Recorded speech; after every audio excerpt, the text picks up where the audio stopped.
Hi, this is David Whitehurst reporting for DSPN, the David Sports Programming Network.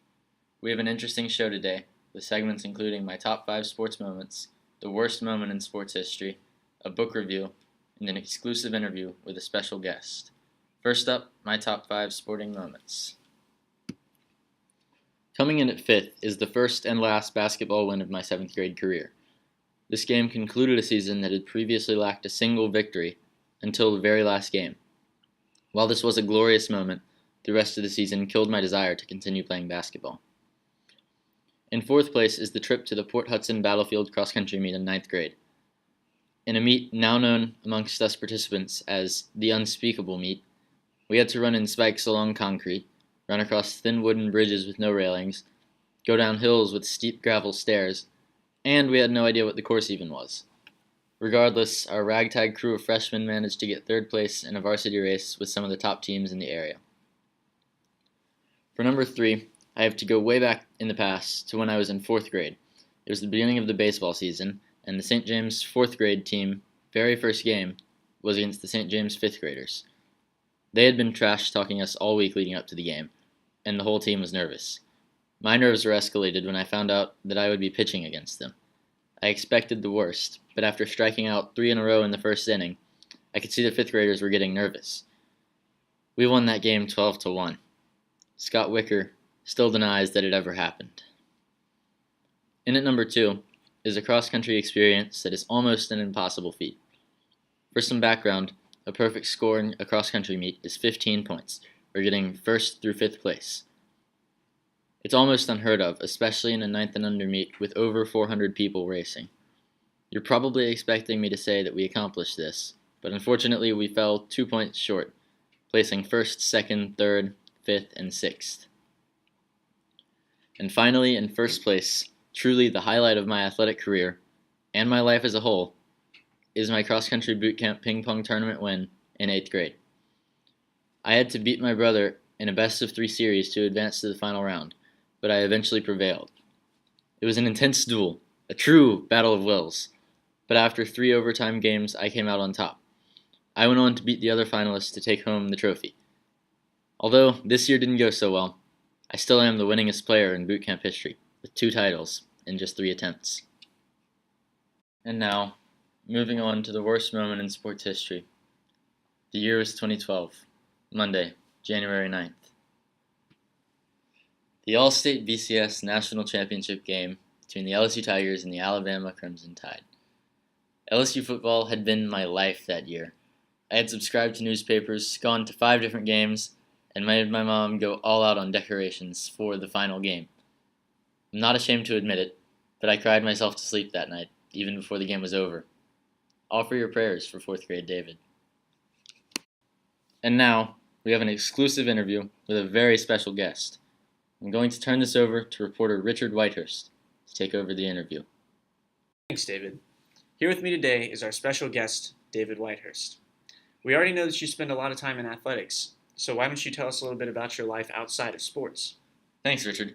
So, my life outside of sports. Well, really, there isn't much to tell.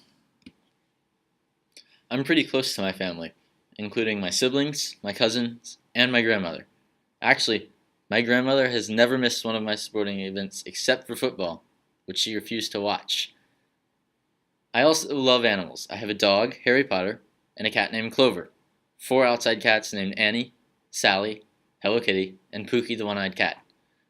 I also used to have a hedgehog named Ziggy, and 2 baby raccoons named Rascal and Miko. One very important thing to know about me is that I really, really love ice cream. Unfortunately, though, I've had to give it up occasionally because of sports. How exactly did you get into sports to begin with? That's actually a really good question because, ironically enough, I don't think there's a single sport I've ever done in my life that I signed up for of my own accord. When I was very young, I was convinced that I would absolutely hate baseball, but my mom made me try anyway. Now baseball is my favorite sport. In 6th grade, I was told that I had been signed up for track and that I needed to go to practices. So for the first few practices, I went and sat in the bleachers with Mr. McCrary and watched. Then my mom found out and made me go to practice. I ended up loving it, and now that's how I spend every spring. I never wanted to run cross country, I never wanted to play football, and I never wanted to play basketball either. Well, I guess by now you've learned that mothers always know best.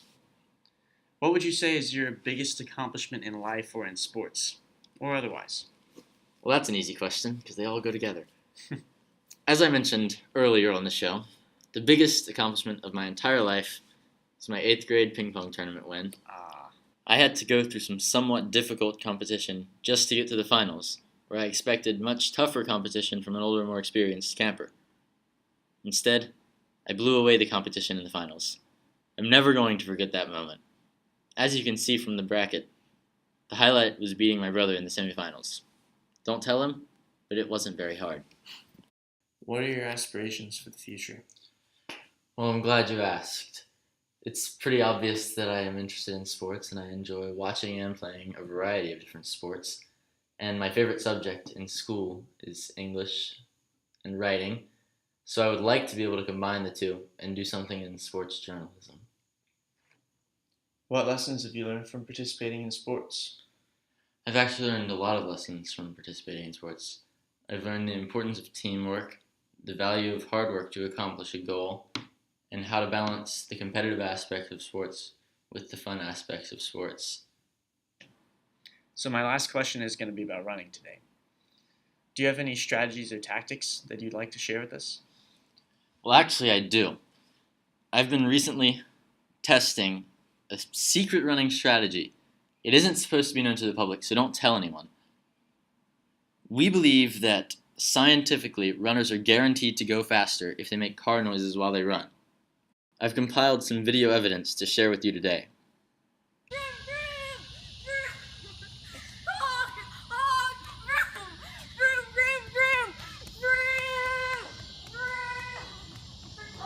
That was some really compelling evidence for your claim, David. Thank you for being on the show today. We hope to have you back sometime. And back to you, David. Thanks for tuning in. I hope you've enjoyed the show. This is David Whitehurst for DSPN. See you next time.